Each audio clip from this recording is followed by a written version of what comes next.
The Critical Resource for Ethical International Partnerships is co-created by a wide range of researchers and development workers of the Sustainable Futures in Africa Network, motivated by the contention that the approaches we encounter very often assume the worldview of the Northern partners.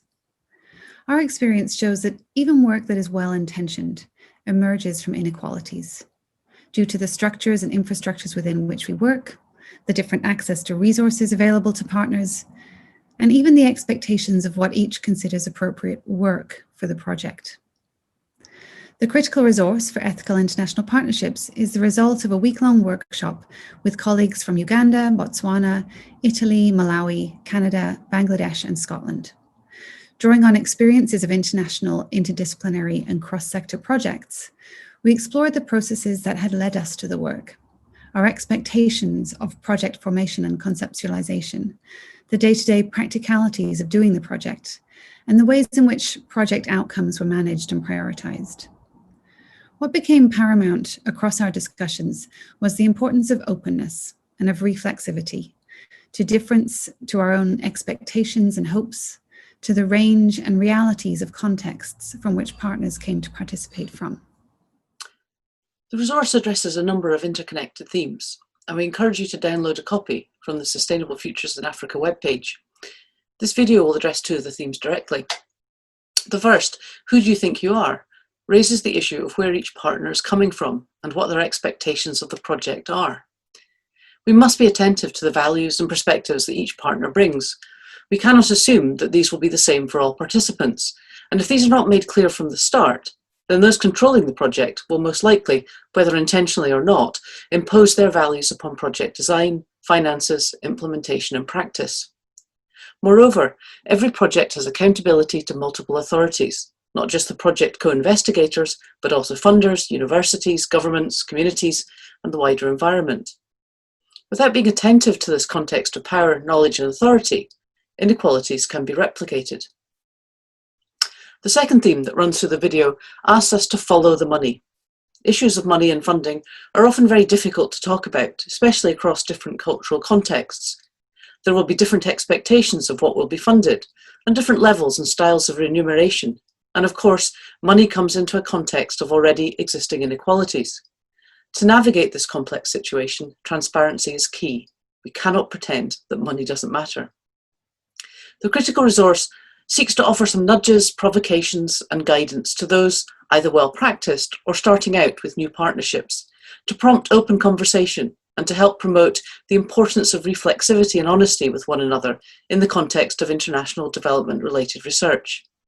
The following video is a subsequent addition to this resource and provides a similar provocation for people to reflect on some of the most common tensions that emerge in international development-related work and research today.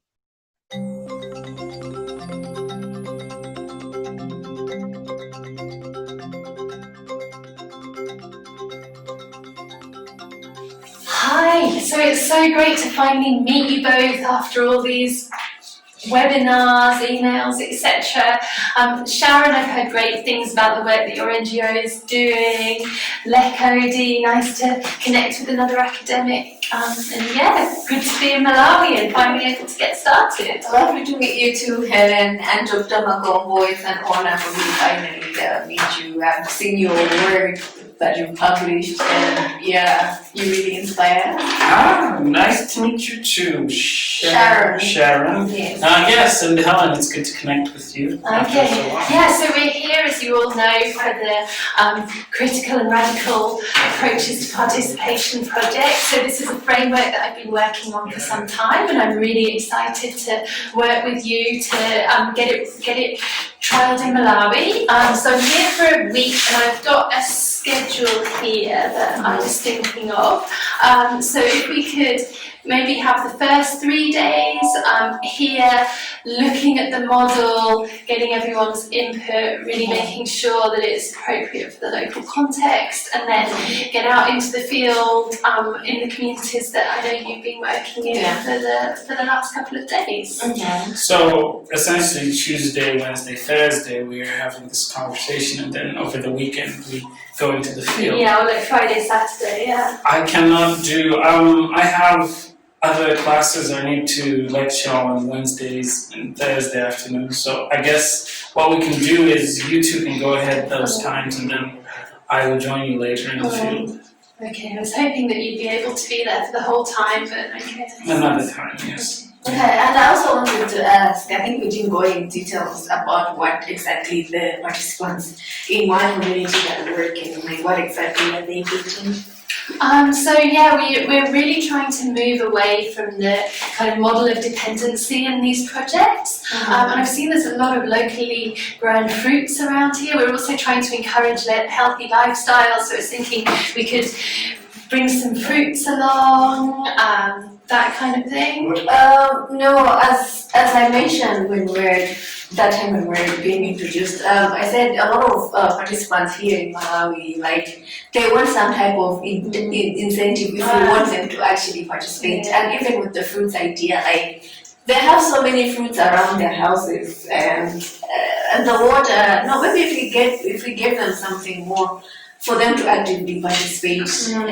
But we really want this to be a longer term intervention rather than something where they're just doing it for the short term incentives. Yes, for sustainability, they need to move away from this post-colonial dependency on these socio-ecological and sustainable factors that are being created by the system that we have at hand. So I think the food idea is good. Yeah.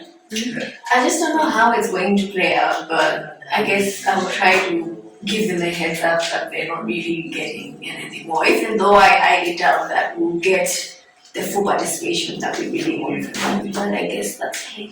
Okay. And okay, I think we can wrap up for now and then meet again tomorrow morning, like 8:30, okay? And yeah, I was wondering if either of you fancy coming for dinner tonight, maybe? No, I can't make it. Have another engagement.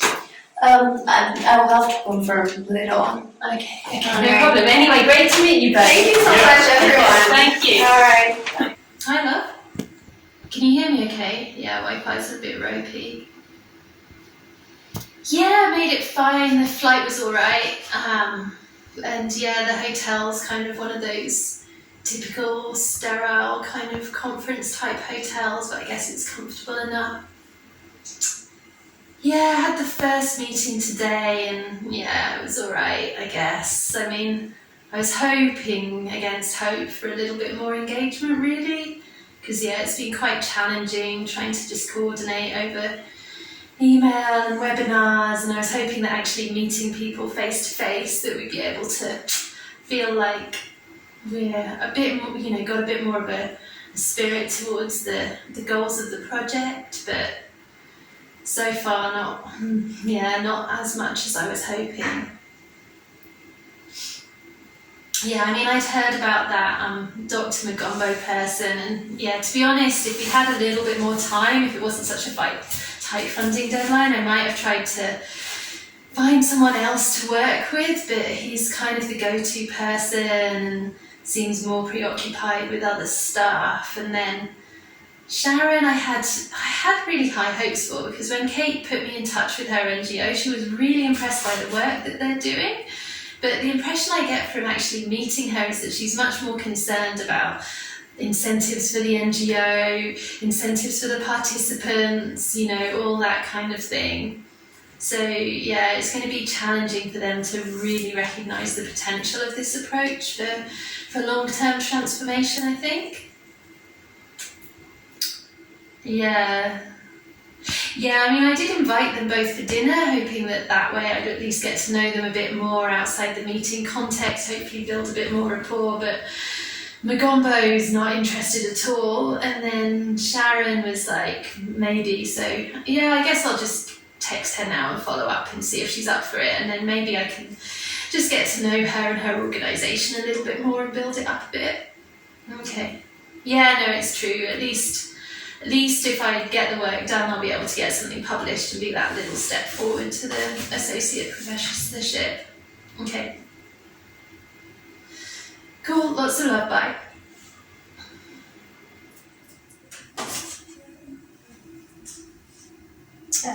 This is very late. Huh? She comes here when we're talking during the webinars and the emails. It's like she made promises. But looking at what she's telling us from today's meeting, I don't know, honestly. I don't know if we're getting anything, because when I was agreeing to this partnership, this collaboration, I thought at least it would improve our organization so that we are able to actually demonstrate how we can show results and impact, and even maybe like improve our research skills. But no, she only wants us to do what she wants. And then the refreshments. She's telling the local people, she wants to tell the local people that all they are getting is just fruits and water, fruits that are around their houses, in their fields, mangoes. It's even mango season. It's all about dependency, it's all about being sustainable. Everyone, in one way or another, they're always dependent on each other. Even for her to come here, I'm sure she got funding from somewhere else. She's dependent on someone else. And then that professor, agreeing with that white lady. Doesn't he know that for people to fully participate, they need an incentive? Right? Now she wants us to go to dinner. Of course, the dinner would have been nice, but I have all these deadlines, this report, and this funding that I have to submit. Anyway, we'll see. So, how did the meeting go? Yeah, you mean with the guys? It was okay. You know, Helen, that one, she's a handful. Oh, yeah? Yeah, she clearly doesn't understand the context of where we live, so she's just applying whatever she thinks to everything. And then there's that woman from the the organization, Shannon something. Yeah, she doesn't know anything. This is way above her level. These guys really need me though. I don't know. I might just stick on, but I've got other projects that kill me, so I don't really want to put so much effort into it. You know what I mean? Yeah, I get it. Yeah. So anyway, but I mean, it's my name on the paper this year, so at least there's that. Yeah, it's a good bonus for you. Yeah. Okay, then you should do it. Yeah, I will. Okay. Yeah.